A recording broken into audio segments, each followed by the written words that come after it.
Didik TV KPM. Ya Allah, kesiannya pokok ni. Daun kuning, tanah pun kering. Kejap ya.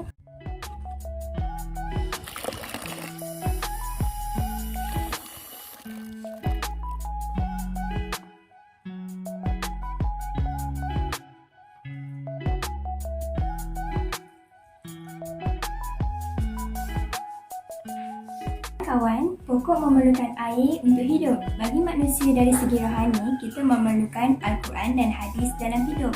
Jika kita mengabaikan kedua-dua perkara ini, kita akan menjadi sesat dan hati kita akan mati. Sekian, terima kasih. Saya suka dengan analogi yang telah diberikan tadi, kalau pokok perlukan air untuk hidup dan kita perlukan Al-Quran dan hadis Nabi SAW untuk meneruskan kehidupan. Betul ya Ustaz? Betul. Sangat Okey tepat. Ustaz.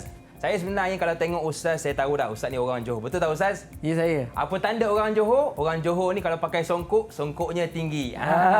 Cuba tengok songkok Ustaz. Tinggi tu. 5 inci. 5 inci Okey Ustaz, terima kasih kerana sudi lagi bersama dengan kita hari ini. Baik Ustaz, tadi ada murid-murid cakap dia tak puas dengan Ustaz nyanyi. Jadi boleh tak Ustaz menyanyi lagi? Boleh. Okey, cantik Ustaz. Silakan. Jangan offer. Jangan lupa. Okey. Jadi kita akan nyanyi lagi satu lagu untuk pembukaan pada segmen ini. Jadi Ustaz nyanyikan, dengarkan. 1, 2, 3. Peranan hadis kuatkan hukum yang terdapat dalam Al-Quran. Perincikan isi kandungannya, jelaskan hukum di dalamnya. Contoh 1 puasa, 2 solat, 3 sutera. Contoh 1 puasa, 2 solat, 3 sutera. Okey. Ustaz, jangan minta saya nyanyi. Minta Izul nyanyi. Okey, minta Izul nyanyi. Boleh Izul? Okey. Peranan hadis kuatkan hukum yang terdapat dalam Al-Quran. Tepat. Perincikan isi kandungannya, jelaskan hukum di dalamnya. Contoh 1 puasa, 2 solat, 3 sutera. Contoh 1 puasa, 2 solat, 3 sutera. Yeay! Sedaplah suara Izul. Berapa dah bagi tu? Okey, saya bagi 1 lah. Saya bagi 1 bunga lah Ustaz. Boleh Besar besar. Sebab dia tarik tadi Ustaz. Contoh. Saya tak nak buat. Okey. Tapi lagi satu tadi pada Maisara, kita bagi video tadi. Video tadi. Okey, baik. Maisara pun jadi video tu bunga. jelas tu. Okey. Maisara. Pada Maisara. Maafkan Maisara saya. atas. Oh, ni okey. Okey. Tahniah Maisara dan Izul. Jadi kita nak teruskan pada pembelajaran kita, iaitu yang pertama tadi, iaitu kita akan lihat okey. Peranan hadis sumber hukum, pertama kuatkan hukum yang terdapat dalam Al-Quran, iaitu contoh 1 puasa, kuatkan hukum yang terdapat dalam Al-Quran. Jadi hukum yang terdapat dalam Al-Quran pertama adalah hukum solat, puasa. Jadi bismillahirrahmanirrahim. Faman syahida minkumus syahra falyasum. Daripada surah Al-Baqarah ayat 185, maksudnya sesiapa antara kamu menyaksikan anak bulan Ramadan, maka hendaklah dia berpuasa. Ini dalam Al-Quran cuma cakap anak bulan saja. Tetapi hadis Nabi Muhammad SAW menyokong. Jadi Ustaz nak minta seorang tolong bacakan hadis yang menyokong. Baik. Siapa? Boleh bacakan? Okey, Arisa. Bacakan hadis yang menyokong. An Abi Hurairah radhiyallahu an qala Nabi sallallahu alaihi wasallam sumu li ru'yati wa aftiru li ru'yati muttafaqun alaih. Terjemahannya, Abu Hurairah radhiyallahu an berkata bahawa Rasulullah sallallahu alaihi wasallam bersabda, berpuasalah kamu kerana melihat anak bulan Ramadan, dan berbukalah, berhari rayalah kamu kerana melihat anak bulan Syawal. Okey, mantap. Sebab cerita hari raya, kejap lagi nak hari raya kena letak 1. Okey, baik. Pada Arisa yang bawah. Bawah sekali 1 bunga. Raya. Baik. Hari bulan ni anak bulan tengok anak bulan kita tahu nak raya. Betul. Jadi Nabi Muhammad SAW menyatakan lagi, tengok anak bulan tahu puasa dan nak raya. Jangan buat-buat lupa puasa. Seterusnya kita pergi pada yang kedua, memperincikan isi kandungan Al-Quran seperti cara melaksanakan solat. 2 solat. Okey. Jadi dalam Al-Quran tentang solat, Bismillahirrahmanirrahim. Wa aqimus solah, surah Al-Baqarah ayat 43. Dan dirikanlah kamu akan solat. Kita tahu solat tu macam mana? Betul. Maka kita kena refer ataupun kita rujuk kepada Nabi Muhammad SAW. Jadi satu hadis yang menyokong, iaitu Ustaz nak minta seorang bacakan hadis ni. Siapa? Okey. Okey, Umi. Haddatsana Malik radhiyallahu an qala Rasulullah sallallahu alaihi wasallam sallu kama raaitumuni usalli. Al-Bukhari. Terjemahannya, Malik radhiyallahu an berkata bahawa Rasulullah sallallahu alaihi wasallam bersabda, solatlah kamu sebagaimana kamu melihat aku solat. Jadi kita solat kena ikut Nabi Muhammad sallallahu alaihi wasallam. Okey, satu bunga Ustaz Satu boleh? bunga. Untuk Ummi Hari ini Abang Luqman cukup pemurah memang Ustaz, saya memang pemurah dan lagi kepada murid-murid kita. Okey, dan yang ketiga kita jangan lupa yang ketiga adalah menjelaskan hukum yang tiada dalam Al-Quran seperti pengharaman emas dan sutera kepada lelaki. Jadi dalam Al-Quran tak ada Al-Quran tidak menyebut tentang pengharaman emas dan sutera untuk lelaki. Tetapi dalam hadis baginda Nabi sallallahu alaihi wasallam ada. Jadi kita nak seorang jawab. Okey, boleh? Bacakan. Okey, Maisarah tadi. Maisarah pokok. Maisarah pokok. Anil Bara ibni Azib bin radhiyallahu an qala amarna Rasulullah sallallahu alaihi wasallam bi sab'in wa nahana an sab'in nahana an khatamin zahab wa lubsil harir. Al-Bukhari. Terjemahan, Al-Bara bin Azib radhiyallahu an berkata bahawa Rasulullah sallallahu alaihi wasallam memerintahkan kami 7 perkara dan melarang kami daripada 7 perkara. Baginda melarang kami daripada memakai cincin emas dan sutera. Maksudnya ada 3 cincin emas dan sutera. Cincin emas dan sutera. Jadi di dunia kita itu kita dah tak ada markah tu. Okey, sebabkan Maisarah pakai tudung biru, bunga pun warna biru. Nampak macam dah nak penuh tu Dalam hadis ni kita tentang emas dan sutera kan, pengharaman emas dan sutera.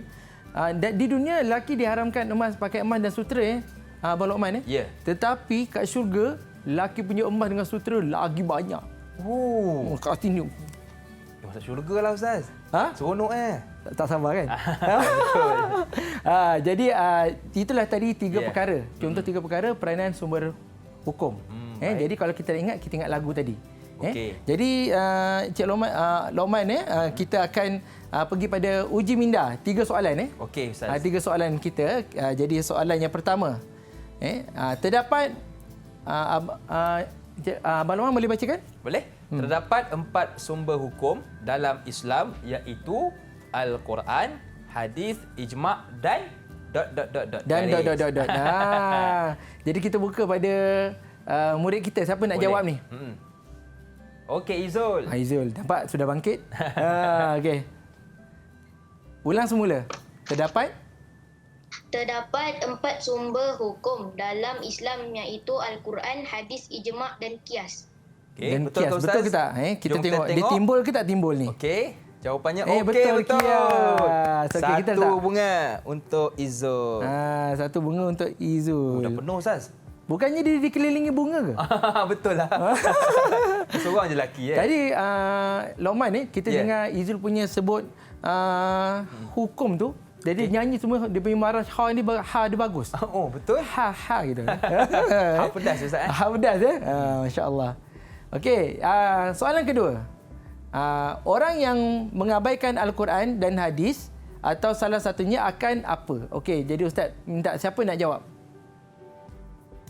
Siapa nak jawab ni? Okey, Arisa. Arisa nak jawab lagi. Okey, Arisa boleh? Arisa ulang balik. Okey. Minta itu. Okey, jangan lupa. Orang yang mengabaikan Al-Quran dan hadis atau salah satunya akan sesat. Akan sesat. Betul ke tak betul ni? Okey, jom kita tengok jawapannya. Betul, sesat. Betul. Tahniah. Macam bocor ni soalan ni Itulah. Tapi sebenarnya tak bocor ni. Baru bagi. Mana kata mereka fokus Ustaz. Fokus Alhamdulillah. Baik, tadi Arisha pakai tudung warna oranye, bunga pun warna oranye lah saya bagi. Baguslah. Saya bagi matching Ustaz. Matching. Okey. Okey, dan kita ada lagi 1 soalan. Boleh, Ustaz. Akhir boleh. Satu soalan tengok anak murid kita boleh jawab tak Okey, ini minta Luqman bacakan. Boleh? Kata-kata atau baharu adalah maksud hadis dari sudut. Dari sudut apa ni? Dari sudut apa? Siapa nak sebut? Rebutlah seorang. Siapa nak Betul. jawab? Sila angkat tangan. Oi, dua orang nak angkat ni. Okey, Abang Luqman pilih siapa? Saya pilih Umi ke Maisarah? Umi lah, Umi. Umi lah. Okey. Kata-kata atau baharu adalah maksud hadis dari sudut bahasa. Dari sudut bahasa. Betul ke Ustaz? Oh, semua betul lah. Okey, betul. Mari kita bertangan sikit. Okey, satu bunga juga untuk Umi. Warna Umi, oren lah. Satu bunga. Warna kuning. Warna kuning. Markah Okey. semua macam nak sama je. Betul Ustaz. Tapi ada satu markah bunga tu. Macam lain macam je. Okey. Jadi, Luqman jadi ini adalah ketiga-tiga soalan tadi kita dah bincang dengan anak-anak murid kita. Yang paling penting kita jangan lupa kepada perkara yang penting iaitu sanad dan juga matan hadis. Ya. Sanad dan juga matan hadis. Tapi sanad ni Ustaz nak terangkan satu perkara lah tentang Boleh, sanad Ustaz. Silakan. Sebab sanad ni adalah perawi. Jadi perawi hadis ni dia kena betul-betul adalah seorang yang jujur, amanah dan orang yang paling bagus ilmu agama dia. Okey, itu ciri-cirinya Ustaz. Ciri. Yang ciri amanah jujur itu adalah pernah ada seorang perawi ditolak periwayatan hadisnya kerana dia panggil kucing. Okey. Macam mana panggil kucing? Bunyi panggil kucing? Miau. Manja kucing apa tu? Miau. Dia panggil kucing. Jadi maksudnya panggil kucing nak apa? Nak bagi makan kan? Betul. Nak bagi makan. Tapi bila kucing tu datang, makanan tak ada. Oh, dia panggil saja. Dia panggil saya saja je, ditipu. Maka ada orang menyaksikan kepada perbuatan tersebut. Maka periwayatan hadisnya ditolak. Disebabkan itu sahaja. Disebabkan tu saja. Sebabkan dia tipu bagi makan pada kucing. Dan kucing tu memfras lah kucing. Kenapa pula kan? Patut dapat makan. Dahsyat dan juga yang tadi kalau tengok tadi masa kita meriwayatkan hadis, macam tak sampai kan dia tadi adik-adik tadi sampaikan. Tapi alhamdulillah yang last tadi sampai. Yang maksudnya yang kedua yang perlu untuk seorang perawi adalah punya ingatan dia mesti kuat. Baik. Tak bolehlah dia jujur je baik je tapi ingatan dia tak kuat. Sebab hadis tu dia mesti sampai kepada Nabi Muhammad sallallahu alaihi wasallam. Okey Ustaz, bila sebut tentang perawi ni mungkin ciri-ciri yang Ustaz sebutkan tadi kan, dia ni kuat ingatan dan dia ni mungkin adab dengan binatang, contoh macam kucing dia jaga. Tapi satu je Ustaz, dia bukan orang Islam. Jadi bagaimana? Boleh diterima ataupun tidak? Memanglah sebab syarat utama mesti Islam. Jadi dia memang tertolak. Nak terus. dapat kena mengucap asyhadu alla ilaha illallah wa asyhadu anna muhammadar rasulullah. Walaupun dia ada ciri tadi Ustaz Walaupun ada ciri kepandaian. Sebab syarat untuk kunci untuk masuk syurga adalah Islam. Okey Ustaz, itulah yang kita belajar di segmen ini, peranan hadis sebagai sumber hukum, iaitu untuk menguatkan hukum yang terdapat dalam Al-Quran dan contoh Ustaz bagi tadi, kewajipan berpuasa. Betul Ustaz? Betul. Didik TV KPM